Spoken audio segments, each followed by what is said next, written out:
Hello everyone, welcome to Chanakya IAS academy Patna. Topic of the day session. Recently government of India ने एक बहुत ही बड़ा platform launch किया है फॉर द यूथ एम्पावरमेंट। अगर हम बात करें इंडिया के रिस्पेक्ट में, तो इंडिया जो है, अगर हम डेमोग्राफिक डिविडेंड की बात करते हैं, यूथ पॉपुलेशन की बात करते हैं, तो काफ़ी रिच है in terms of demographic dividend. और इस डेमोग्राफिक डिविडेंड को सही से यूटिलाइज करने के लिए इंडिया के सक्सेस में, इंडिया के ग्रोथ रेट में, इंडिया के इकोनॉमिक डेवलपमेंट में, और अगर हम कहें कि सस्टेनेबल डेवलपमेंट में अगर इस यूथ का यूटिलाइज करना है, इसके जो भी रिसोर्सेस हैं, जो इनकी क्वालिटीज है, जो हमारा डेमोग्राफिक डिविडेंड जो रिच कंट्री है, अगर सही से हम यूटिलाइज करें तो इंडिया आने वाले टाइम में काफ़ी ज़्यादा इकोनॉमिकली, फाइनेंशियली और कह सकते हैं कि हर एक डायमेंशन पे ये काफ़ी सक्सेसफुल कंट्री बन सकता है। नीड क्या है? तो यहाँ के जो डेमोग्राफिक डिविडेंड है, जो यूथ है, उनके पोटेंशियल को सही से यूटिलाइज करने के लिए। तो इसी क्षेत्र में अभी रिसेंटली गवर्नमेंट ऑफ इंडिया ने एक कॉमन प्लेटफॉर्म लॉन्च किया है, दैट इज मेरा युवा भारत। यह एक कॉमन प्लेटफॉर्म है जो यूथ को जो एक ऑटोनोमस बॉडी के रूप में इक्विटेबल एक्सेस प्रोवाइड करेगा to the resources. So recently union cabinet has approved establishment of an autonomous body called मेरा युवा भारत, जो कि एक कॉमन प्लेटफॉर्म होगा फॉर द जितने भी यंगस्टर्स हैं, चाहे वो रूरल एरिया से हो, चाहे अर्बन एरिया से हो, चाहे अर्बन एरिया से हो, वो सारे एरियाज से यह एक कॉमन प्लेटफॉर्म के रूप में एक्ट करेगा। This body will establish for the youth led development. तो बेसिकली इसका इंटेंशन क्या है कि इस बॉडी का जो मेन इंटेंशन है या मेन ऑब्जेक्टिव क्या है कि यूथ लेड डेवलपमेंट करना है and to provide equitable access to the youth. कि यूथ लेड डेवलपमेंट, जो अब डेवलपमेंटल प्रोजेक्ट्स हैं, क्योंकि हमारा जो कंट्री है आने वाले टाइम में यूथ ही यहाँ के सबसे मेन लीडर होने वाले हैं, तो अभी से उनकी जो क्वालिटीज है, जो उनमें पोटेंशियल है, उसको सही से यूटिलाइज करना बहुत ही नीडेड है। दैट्स वाई यह एक प्लेटफॉर्म जो है गवर्नमेंट ऑफ इंडिया के थ्रू लॉन्च किया गया है to led the youth led development to for the overall wellbeing of the country on various dimensions. अगर हम बात करें इस मेरा युवा भारत का, this platform is meant to offer suitable opportunities for youngsters to engage in voluntary work in the field of their choice.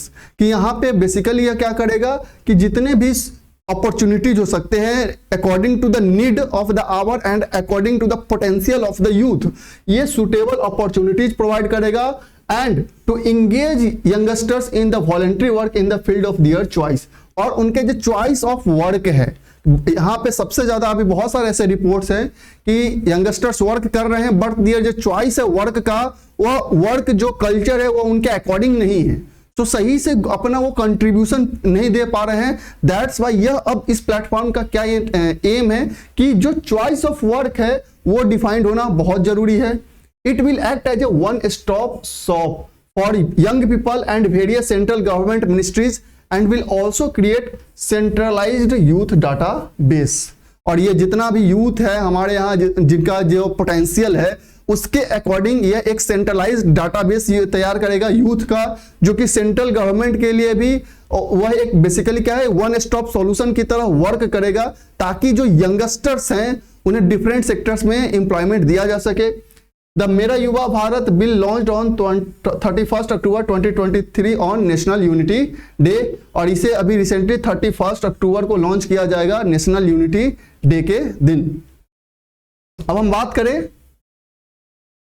क्या primary objective है। जैसा कि जस्ट हमने डिस्कस किया कि जो मेरा युवा भारत है उसको लॉन्च किया जा रहा है इसी बेसिस से कि यंगस्टर्स को एक ऐसा प्लेटफॉर्म प्रोवाइड किया जा सके जहां पे वो अपने पोटेंशियल को यूटिलाइज कर सके और चॉइस ऑफ वर्क को सिलेक्ट कर सके। So the primary objective to make it a whole government platform for youth development, कि किसी मतलब जो गवर्नमेंट का ये एक ऐसा कॉमन प्लेटफॉर्म होगा जिसका मेन इंटेंशन यही होगा कि जो डेमोग्राफिकली रिच हमारा जो कंट्री है उसका पोटेंशियल को यूटिलाइज किया जा सके और यूथ का डेवलपमेंट हो सके। क्योंकि सबसे ज्यादा अगर अब कंट्री किसी पे निर्भर कर रही है तो यंगस्टर्स पे ही कर रही है। क्योंकि यूथ लेड डेवलपमेंट ही आगे आने वाले फ्यूचर के टर्म में जो चाहे इंडिया का जो भी फोकस एरिया हुआ 2023 का पोटेंशियल जो इकोनॉमिक उसके सस्टेनेबल डेवलपमेंट गोल है, या 2047 का जो इंडिया का विजन है, जो यह अमृत काल का जो टाइम चल रहा है इंडिया का, उसमें भी यंगस्टर्स जो है वो एक बहुत ही ग्रेट रोल प्ले कर सकते हैं। अब फीचर्स की बात करते हैं। This autonomous body will benefit youth in the age group of 15 से 29 ईयर्स। यह जो बेसिकली यह national youth policy, national youth policy 2014 में जो यंगस्टर्स को डिफाइंड किया गया है वह 15 से 29 ईयर्स के एज ग्रुप में यंगस्टर्स को डिफाइंड किया गया है in line with definition of youth in the national youth policy. और यह जो बेनिफिट देगा इस एज ग्रुप के जो यंगस्टर्स होंगे उन्हें ज्यादा इसे बेनिफिट मिलने वाला है। In case of programme component meant for adolescents, जो एडोलसेंट्स है 10 से 19 ईयर्स के जो ईयर्स ऑफ एज होंगे उन्हें भी यह एक प्लेटफॉर्म प्रोवाइड कर रहा है। Under the new arrangement with access to resource and connection to opportunities, youth would becomes community change agents and nation builders. कि जैसा कि जस्ट हम डिस्कस कर रहे थे कि आने वाले टाइम में नेशन बिल्डर्स के रूप में सबसे बड़ा अगर किसी का रोल है तो वो यूथ का है। तो यूथ को अगर यह एक कॉमन प्लेटफॉर्म मिलता है तो वह कम्युनिटी को चेंज कर सकते हैं और कहीं ना कहीं नेशन बिल्डिंग में सबसे बड़ा रोल प्ले करने वाले यंगस्टर्स ही साबित हो सकते हैं। This will allow them to act as a युवा सेतु between government and the citizens. तो बेसिकली क्या है, यंगस्टर्स जो है एक रोल प्ले कर रहे हैं, एक ट्रांजिशन का रोल प्ले कर रहे हैं among other citizens among the government, कि गवर्नमेंट और जो सिटीजन्स है, आम सिटीजन है, उनके बीच में यंगस्टर्स एक कनेक्टिविटी का काम कर रहे हैं। तो अगर यंगस्टर्स अपना रोल सही से प्ले करेंगे तो कहीं ना कहीं यह नेशन बिल्डिंग में एक बहुत बड़ा कह सकते हैं मील का पत्थर साबित हो सकता है, माइलस्टोन साबित हो सकता है। It seeks to harness the immense youth energy for nation building. और इसका अल्टीमेट एम यही है कि जो यूथ का एनर्जी है, जो उनमें पोटेंशियल है, उसको हार्नेस किया जा सके फॉर द नेशन बिल्डिंग। अब बात करते हैं द एस्टैब्लिशमेंट ऑफ मेरा Yuva Bharat would led to. आखिर अगर इसका एस्टैब्लिशमेंट करते हैं तो क्या क्या संभावना है, क्या क्या होने की संभावना है, क्या क्या चेंजेस आ सकते हैं, क्या क्या इसके पोटेंशियल बेनिफिट साबित हो सकते हैं। तो पहला है कि लीडरशिप डेवलपमेंट इन यूथ, कि आने वाले टाइम में अगर कंट्री को, नेशन बिल्डिंग को, जो हम नेशन की बात कर रहे हैं, तो कहीं ना कहीं जो लीडरशिप रोल प्ले करना है वो यंगस्टर्स को ही करना है। तो इनमें एक लीडरशिप स्किल डेवलपमेंट करने के लिए, उनमें लीडरशिप क्वालिटी लाने के लिए यह प्लेटफॉर्म काफी ज्यादा हेल्पफुल हो सकता है। Better alignment between youth aspiration and community needs, जैसा कि जस्ट हम डिस्कस कर रहे थे कि जो आम जनता है और गवर्नमेंट है उनके बीच में एक कनेक्टिविटी का रोल प्ले कर सकते हैं यंगस्टर्स। तो बेसिकली यूथ का जो एस्पिरेशन है और जो कम्युनिटी का नीड्स है वह बहुत ही कॉमन है। सो दैट्स वाई जो डेवलपमेंट हो सकता है वो काफी फास्ट हो सकता है। Enhanced efficiency through convergence of existing programmes, और जितने भी अदर प्रोग्राम्स है जो कि यूथ लेड डेवलपमेंट से रिलेटेड है, यूथ के डेवलपमेंट से रिलेटेड है, या फिर कम्युनिटी के रिलेटेड से डेवलपमेंट है, नेशन बिल्डिंग से रिलेटेड है, उन सबको एक साथ कन्वर्ज करेगा सो दैट कि ग्रोथ का जो रेट है वो काफी फास्ट हो सके। Act as a one-stop shop for young people and ministries, create centralized youth database, improved two-way communication, connect youth with government initiatives। Just हमने डिस्कस किया कि यूथ को कनेक्ट करेगा with government initiatives so that कि ground level पे भी work किया जा सके, and other stake holders that engage with youth, ensuring accessibility by creating a physical ecosystem. कि बेसिकली क्या है कि हमारे यहाँ जितने भी यंगस्टर्स हैं, आप डेमोग्राफिक डिविडेंड की अगर बात करें तो हमारे यहाँ सबसे अधिक सोशल मीडिया यूटिलाइज करने वाले हैं लोग शामिल हैं।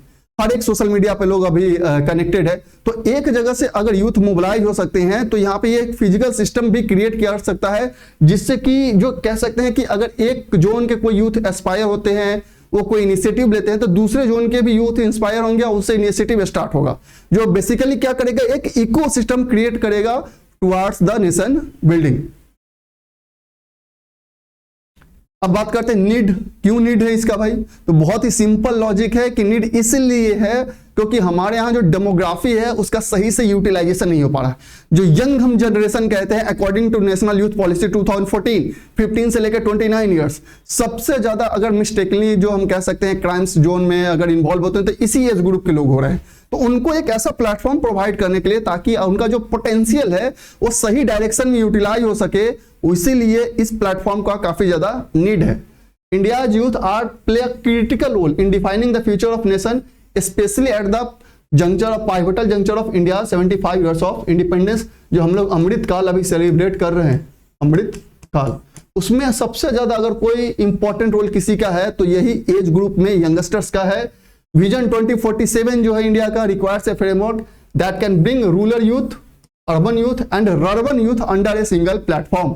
कि ऐसा नहीं है कि सिर्फ शहर के युवाओं को ही क्योंकि कनेक्टिविटी है तो उनका पोटेंशियल यूटिलाइज हो रहा है, रूरल एरिया में भी पोटेंशियल है तो वहां के लोगों को भी तो बेनिफिट मिलना चाहिए, अपॉर्चुनिटी मिलना चाहिए ताकि अपना वो जो पोटेंशियल है वो यूटिलाइज कर सके। सो जो विजन है इंडिया का बाय 2047, यह जो है प्लेटफॉर्म मेरा भारत युवा, मेरा युवा भारत, वो एक कॉमन प्लेटफॉर्म प्रोवाइड कर सकता है for the youth of urban, rural and rurban areas. मेरा Yuva Bharat can also help to create such a framework.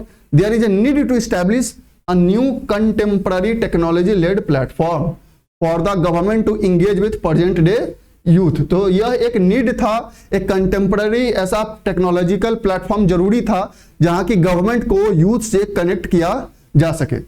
Ensuring accessibility, Mera Yuva Bharat platform will create and sustain physical digital ecosystem and empower young mind individuals to become a catalyst for community transformation. कि phygital का मतलब होता है simple सा physical plus digital, कि physically और digitally भी उन्हें कनेक्टिविटी प्रोवाइड किया जा सके to for the transformation, community transformation. अब जहां पे जब कम्युनिटी ट्रांसफॉर्म होगा तभी जाके नेशन भी हमारा ट्रांसफॉर्म हो सकता है। कि सिंपल सा है कि पहले एक इंडिविजुअल खुद में ट्रांसफॉर्मेशन लाएगा, फिर वही इंडिविजुअल बहुत सारे अदर यंगस्टर्स को ट्रांसफॉर्म करेगा, फिर एक कम्युनिटी ट्रांसफॉर्म होगी और उसके बाद ही जाके हमारा नेशन ट्रांसफॉर्म हो सकता है। तो जो स्टार्टिंग पॉइंट है वह एक सिंगल यंगस्टर्स भी कर सकता है, आफ्टर दैट एक यंगस्टर से अदर लोग इंस्पायर होते हैं और उसके बाद कम्युनिटी इंस्पायर होता है।